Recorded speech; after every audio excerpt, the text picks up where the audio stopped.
गुरु प्यारी साध संगत जी, राधा स्वामी।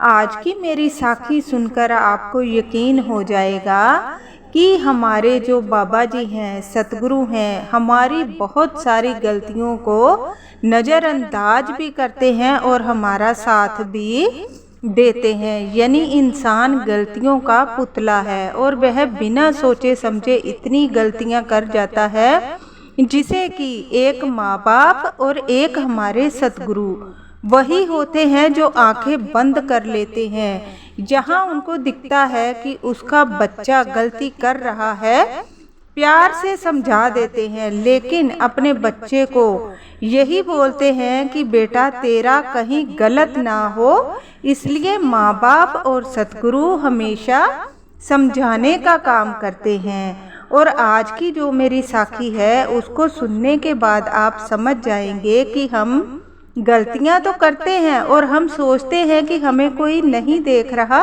पर एक सतगुरु परमात्मा ऐसे हैं जो हमारी छोटी से छोटी बात को देखते हैं कि हम क्या कर्म कर रहे हैं।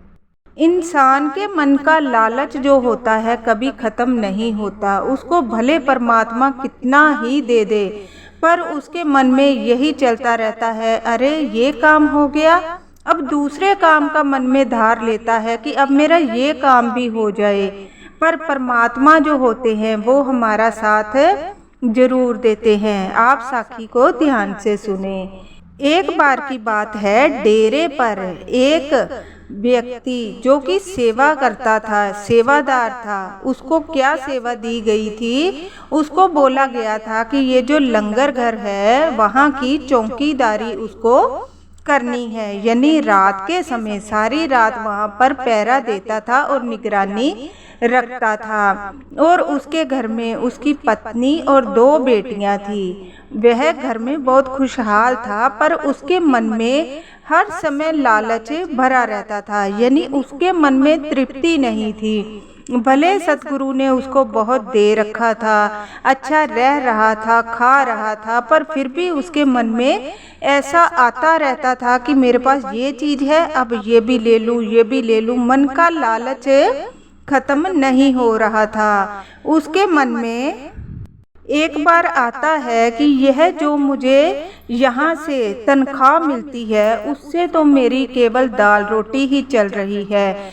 मेरे पास धन जमा हो जाएगा तो मैं आगे आने वाले समय में और ज़्यादा सुख से रह पाऊँगा। वह सेवादार लंगर घर में चौकीदारी करता था, सारी रात जागता और पहरेदारी करता। उसको वहीं पर खाना पीना हर चीज़ की सुविधा दे रखी थी। पूरा परिवार, पत्नी और 2 बच्चे थे उसके जो वहीं पर रहते थे और पढ़ते थे। दोनों बच्चे पढ़ाई में बहुत होशियार थे। कहने का मतलब है कि परमात्मा ने उसे सब कुछ दे रखा था, पर संतुष्टि नहीं दे रखी थी। उसको किसी चीज़ में संतुष्टि नहीं होती थी। वो यही सोचता था कि यहाँ कोई कमी है, इसको और करूँ, इसको और करूँ। ऐसे ही उसके मन में धन की लालसा बनी ही रहती थी। मन का लालच समाप्त नहीं हो रहा था। उसके जो बच्चे थे पढ़ाई में बहुत होशियार थे और वह चाहता था कि उसके बच्चे बड़े हो रहे हैं और मेरे पास मैं इतना धन कर लूं कि आगे आने वाले समय में मेरे को धन की कमी ना रहे और मैं अपने बच्चों की शादी धूमधाम से कर सकूं। ऐसे ही समय बीतता है और उसके मन का लालच जो है बढ़ता जाता है। उसको तनख्वाह भी कम लगने लग जाती है, हालांकि उसको वहीं पर खाना पीना भी मिल रहा था, फिर भी उसको अपनी तनख्वाह कम लग रही थी। एक बार उसके मन में रात को बैठा हुआ था, उसके मन में लालच आया कि यहाँ कोई नहीं होता मेरे सिवा, यहाँ इतने भंडारे भरे हुए हैं, किसी को क्या पता लगेगा अगर मैं इसमें से थोड़ा सा चुरा कर बेच कर आ भी जाऊंगा तो कानों कान किसी को खबर भी नहीं होगी। वो ऐसे ही करता है। एक तेल का पूरा पीपा निकालता है और अपने घर में ले जाता है और छुपा कर रख देता है। उसकी पत्नी को भी पता नहीं लगता। ऐसे ही बाजार में जाता है, पीपे को बेचकर आ जाता है। तनख्वाह तो मिल ही रही थी, पर जो तेल चुराता था उसके अलग से पैसे उसको मिल रहे थे। वो पैसे अलग रखता, तनख्वाह अपनी पत्नी को दे देता। ऐसे ही उसका डर खुलता गया और हर रोज एक एक करके वहाँ से तेल गायब करता जा रहा था। टाइम निकलता है, निकलते निकलते किसी को पता ही नहीं लगता, क्योंकि सतगुरु के घर में, परमात्मा के घर में किसी चीज़ की थोड़ नहीं होती। वहाँ तो भंडारे भरे रहते हैं। वहाँ पे इतना अन्न होता है कि किसी को एक दो पीपे का तो पता लगता ही नहीं है। पर उसका लालच खत्म नहीं हो रहा था। वह हर रोज वहाँ से कुछ न कुछ चुराता और दुकान पर बेचकर आ जाता। ऐसे ही उसके बच्चे बड़े हुए। बड़े होने के बाद दोनों बच्चे उसके नौकरियों पर लग जाते हैं। उसका परिवार बहुत खुश रहने लग जाता है।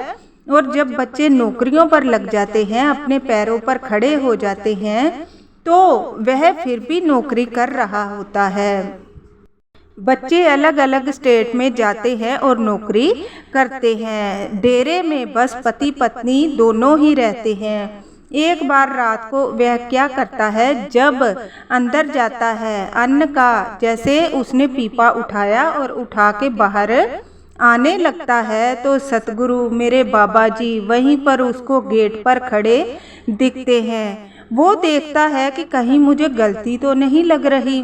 फिर वो गौर से देखता है, उसको रोशनी दिखाई देती है और वह गहराई से देखता है कि बाबा जी आप सच में खड़े हो। तो बाबा जी हंसने लग जाते हैं, बोलते हैं हाँ मैं सच में खड़ा हूँ। तो वो बोलता है कि आपको किस चीज़ की ज़रूरत है, आप मुझे बता देते, मैं आपके पास आ जाता। तो बाबा जी मुस्कुराकर बोलते हैं कि अब तो तेरे बच्चे अपने पैरों पर खड़े हो गए हैं, तू अपने घर में अच्छा सक्षम है, धन की कोई कमी नहीं है, फिर भी तू भंडारे से ये क्यों अन्न निकाल रहा है। तो वह बोलते हैं कि बाबा जी आपको किसने बताया। तो बोलते हैं जिस दिन तुमने पहला पीपा तेल का उठाया था, तब भी हमने तुम्हें देख लिया था, पर हमने तुम्हें नहीं रोका। हमें ये था कि इसको धन चाहिए। चलो ठीक है, तुमने धन ले लिया इसको बेच बेच के। अब तुम्हारे बच्चे भी पैरों पर खड़े हो गए हैं, धन की बिल्कुल कमी नहीं है, फिर भी आप इस यहाँ से क्यों अन्न निकाल रहे हो।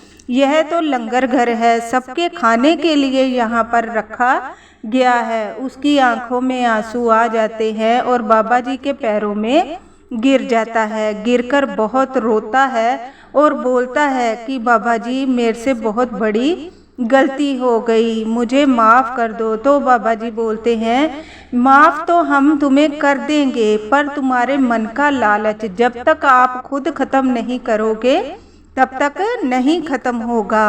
अब आपके बच्चे पैरों पर खड़े हो गए हैं, अब किसी चीज़ की आपको टेंशन नहीं लेनी चाहिए। भजन सिमरन करना चाहिए, सतगुरु से जुड़ना चाहिए। पैसों की दौड़ मत लगाओ। पैसों की दौड़ लगाते रहोगे तो आप जिंदगी में कभी खुश नहीं रह सकोगे। इसलिए धन को अपने दिमाग पर मत हैवी होने दो।